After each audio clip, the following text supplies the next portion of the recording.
Hello, today we will be ranking the Anthrax discography. Now, I was thinking about doing Overkill too, but I was just really struggling with the ranking, so I'm probably not going to do it. But I don't know, maybe I'll do it in the future, but for now, it's probably not going to happen. But let's go ahead and get to Anthrax. And we're going to go from the bottom to the top. So, I've decided to start off with Volume 8, The Threat is Real. And the reason I have this album at the bottom is mainly because I'm just not really a big fan of the production of this album. I believe with this album they were on an indie label, I believe. And I believe, I don't remember the guy's name. It was like, oh, Paul Crook, I think. I think Paul Crook had a hand in the production, if I'm thinking of the right album. But, I mean, there are some songs that I do like from the album. I do like Catharsis. Crush is okay. I do like Inside Out. Inside Out. But songs like POV and Toast to the Extras and Stealing from a Thief, I just can't. They're just not really for me. Especially Toast to the Extras, where they kind of went for more maybe folky or country route with that song, and I just can't do it. It's just not really for me. And I thought John Bush's vocals on that song were just a joke. But there are a few positives of this album, but overall, the album is definitely their weakest, in my opinion. Next, we have Stomp 442, which I do like some stuff from this album, but overall, the album, especially in the second half, feels for the most part kind of mediocre, kind of average for Anthrax. I mean, I like songs like Random Acts of Senseless Violence. I really love Fueled, but Fueled is just a really fun song to listen to, and I think the music video is pretty interesting also. And you do get some average songs like King Size and Nothing, maybe Tester too, but I don't know. I do like Perpetual Motion. Riding Shotgun is fine, I guess, but songs like American Pompeii and Drop the Ball are just really, really bad in my opinion. Those songs I just can't sit through at all, but yeah, this album overall, it has its shining moments, but overall, it's definitely not one of their best. Next, we have We've Come For You All, which was their last album with John Bush. And I really like What Doesn't Die. And the music video is pretty cool, too. I do like Superhero. I like Refuse to Be Denied, which I think is a pretty underrated song. I do like Safe Home, of course. And the reason this album is more towards the bottom for me is mainly because of just replay value. I mean, I like the production on this album. It's just the main problem with this album for me is just the replay value, though. So that's pretty much the deal. So next we have Worship Music, which I do like this album, but same with We've Come For You All. There are just some songs on here that I just don't go back to as much compared to other albums, but that's fine because there are some shining moments on this album, and overall, I think it's a pretty good album. I do like Earth on Hell. I do like Devil You Know.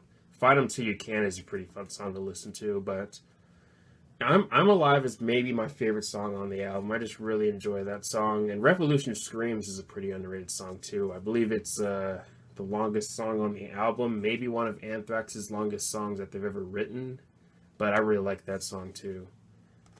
Next, we have For All Kings, which I loved the heck out of this album when it came out. I mean, Blood Eagle Wings was a song that I just could not stop listening to, and I still think it's probably the best song on the album, and that's just my opinion, though. You don't have to agree, but Blood Eagle Wings and Zero Tolerance are probably my favorites on the album, but songs like You Gotta Believe, which, like at the beginning, it kind of sounds like Lord of the Rings, sort of. I kind of get that kind of vibe from the first minute or two of the song, but I do like Monster at the End. Breathing Lightning, of course, is a great song. It's pretty catchy.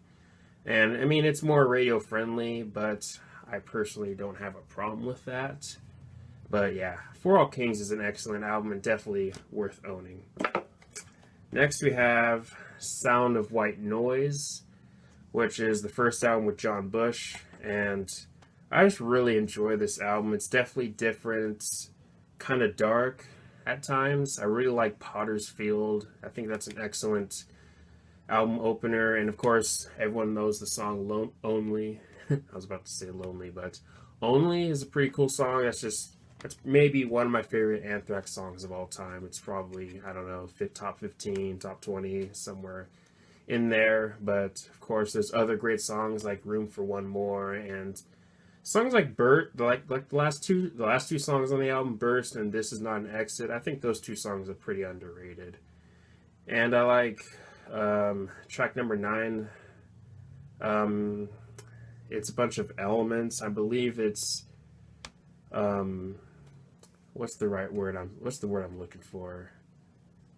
I believe it means like sodium pentanol or something like that. I really like that song. If that's not the correct term, then of course let me know in the comment section. But I really like that song. Black Lodge is definitely different, but I do like it. But Sound of White Noise is a pretty interesting album. It's definitely my favorite from the John Bush era. Next we have Fistful of Metal. Now, when I was getting into Anthrax, I remember really struggling with this album. I just thought that as I was listening to it for the first few times, songs were just passing by, just not really making much of a impression on me. But nowadays, I've really, really been enjoying this album. I'm 18, which is a Alice Cooper cover, I believe. I do like the original too, but I really like this cover also. And of course, everyone knows the first 2 songs on the album, Death Rider and Metal Thrashin' Mad, which are excellent songs. I do love Soldiers of Metal, which I believe was the song that convinced Johnny Zazula to sign Anthrax to his label. Megaforce, I believe, is the name. But yeah, I love Fistful of Metal. Next we have State of Euphoria, which, if I'm thinking correctly, I believe some fans were kind of dismissive of this album when it came out. It was views for the album were kind of divided, but I don't know. I really like the album. Is this the album that if you're getting into Anthrax, this wouldn't be the album that I would suggest that you start with, but I do think it's still a pretty cool album. There's a lot of underrated stuff on here, by the way, like Schism and Out of Sight, Out of Mind, but Who Cares Wins is a pretty cool song too. But I love State of Euphoria. Next we have Persistence of Time, which is one of their darkest albums, and it was their last album with Joey until, of course, Worship Music. And just what hasn't been said about this album that I could say? It's a great album. But next for number 1, it's a tie between Among the Living and Spreading the Disease. Both of these albums are really awesome in their own ways, so I couldn't put one over the other.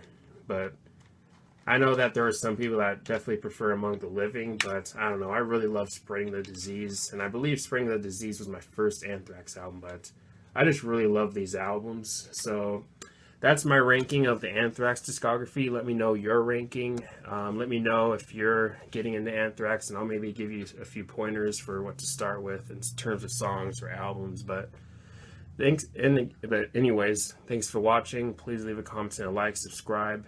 Have a nice day, and take care.